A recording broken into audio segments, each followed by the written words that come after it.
যদি আজ রাতটাই তোমার জীবনের শেষ রাত হয়, যদি কাল সূর্য আর কখনো তোমার জন্য না ওঠে, তাহলে তুমি কি প্রস্তুত? তুমি কি জানো আল্লাহ তোমার দিকে তাকিয়ে আজ কি ভাবছেন? সাদিক একটা সাধারণ নাম, একটা সাধারণ ছেলে, কিন্তু তার ভেতরে লুকিয়ে ছিল হাজারো না বলা কষ্ট। সে প্রতিদিন সকালে উঠে আয়নায় নিজের দিকে তাকাতো, চোখে ক্লান্তি, মুখে মিথ্যা হাসি। সে বলতো সব ঠিক আছে, কিন্তু আসলে কিছুই ঠিক ছিল না। মা ছোটবেলায় মারা গেছেন, বাবা আছেন কিন্তু ছেলের জন্য সময় নেই, দুনিয়ার কাজে ব্যস্ত। সাদিক বড় হয়েছে একা। আল্লাহর নাম সে জানত, কিন্তু আল্লাহর সাথে সম্পর্কটা ছিল দূরের।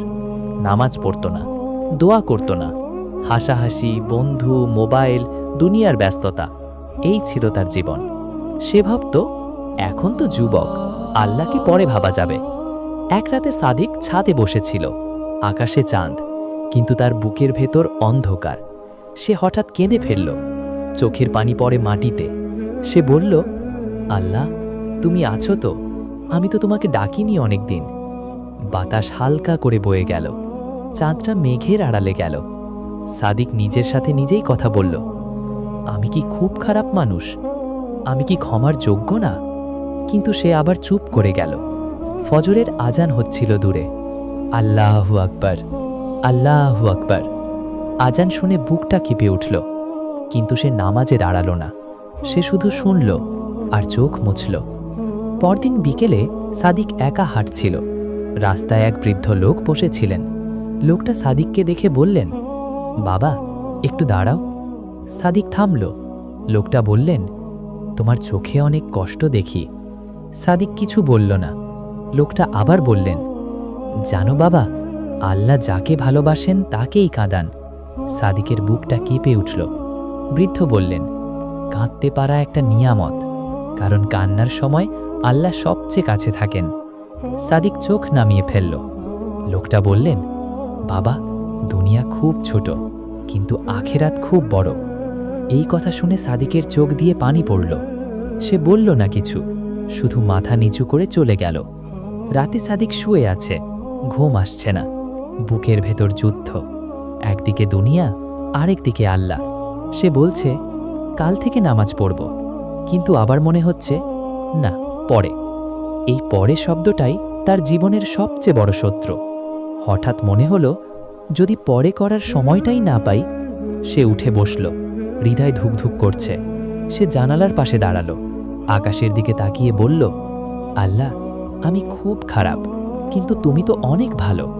তার কণ্ঠ ভেঙে গেল, চোখ ভিজে গেল।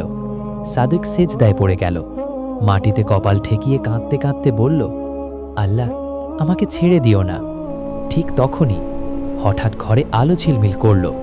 বুকের ভেতর অদ্ভুত অনুভূতি, আর সাদিক জানত না এই রাতটা তার জীবনের মোড় ঘুরিয়ে দেবে।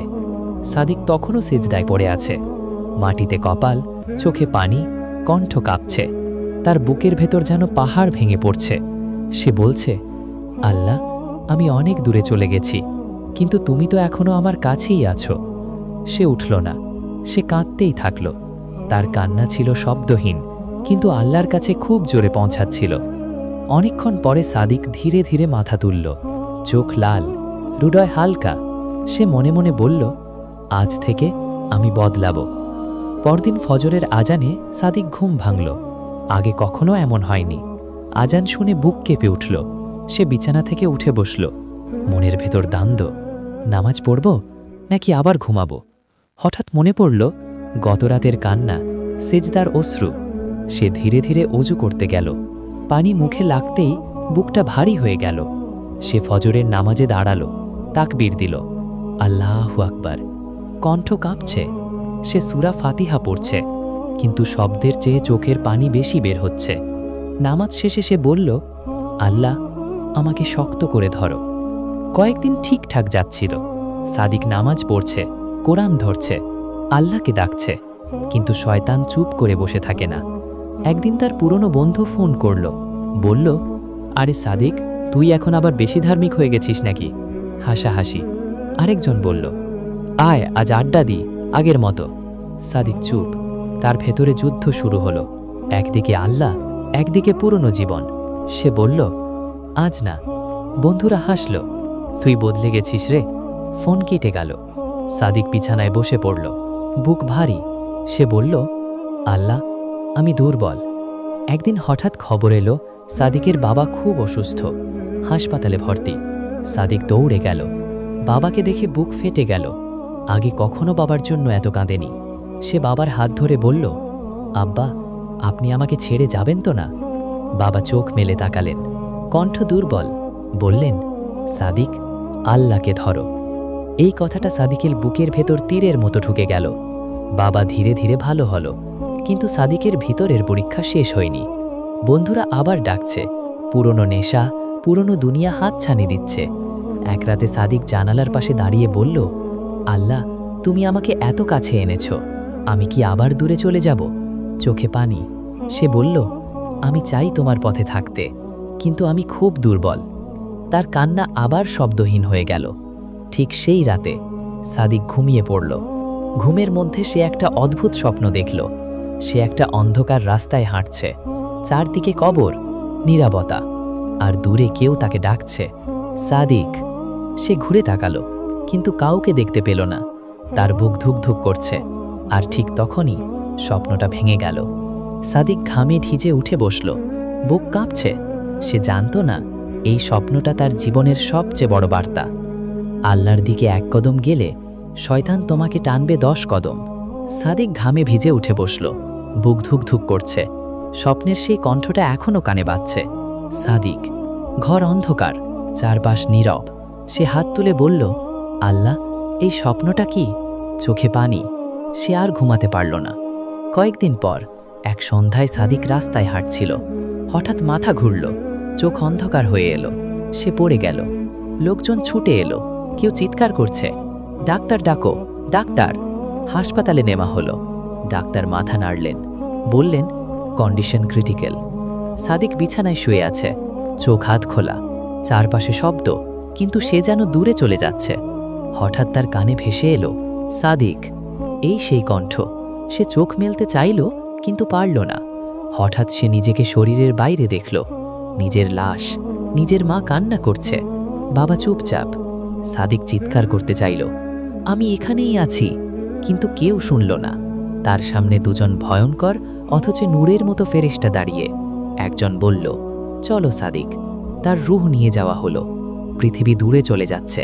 সাদিক দেখল তার দেহ কবরে নামানো হচ্ছে। মাটি পড়ছে, একটা, দুইটা, তিনটা, সব অন্ধকার। হঠাৎ কবরের ভেতর আলো জ্বলে উঠল। দুজন ফেরেশতা বসল সামনে। একজন জিজ্ঞাসা করল, তোমার রব কে? সাদিক কাঁপছে, কিন্তু তার জিহ্বা চলল, আমার রব আল্লাহ। তোমার দিন কি? ইসলাম। তোমার নবী কে? চোখ দিয়ে পানি পড়ছে, মুহাম্মদ সাল্লাল্লাহু আলাইহি ওয়াসাল্লাম। হঠাৎ কবরটা প্রশস্ত হয়ে গেল, নূর ছড়িয়ে পড়ল। দূর থেকে জান্নাতের বাতাস এলো।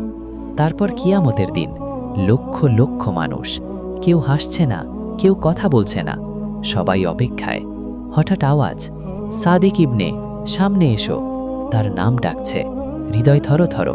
সে সামনে গেল। তার আমলনামা হাতে দেওয়া হলো, ডান হাতে। সে কাঁদতে কাঁদতে বলল, আল্লাহ, তুমি তো আমাকে বাঁচিয়ে নিলে। আল্লাহর রহমতের ছায়া পড়ল তার ওপর। এক কণ্ঠ বলল, হে সাদিক, তুমি ফিরে এসেছিলে, আমি তোমাকে ক্ষমা করলাম।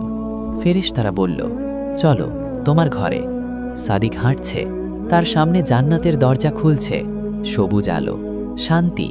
সে পিছনে তাকিয়ে বলল, আল্লাহ, তুমি কত দয়ালু। সাদিক শেষ পর্যন্ত ফিরে এসেছিল। তুমি কি ফিরেছ? আজ যদি মৃত্যু আসে, তুমি কি প্রস্তুত? আল্লাহ এখনো দরজা খোলা রেখেছেন, কাল নাও থাকতে পারে। যে আল্লাহর কাছে ফিরে আসে, আল্লাহ তাকে কখনো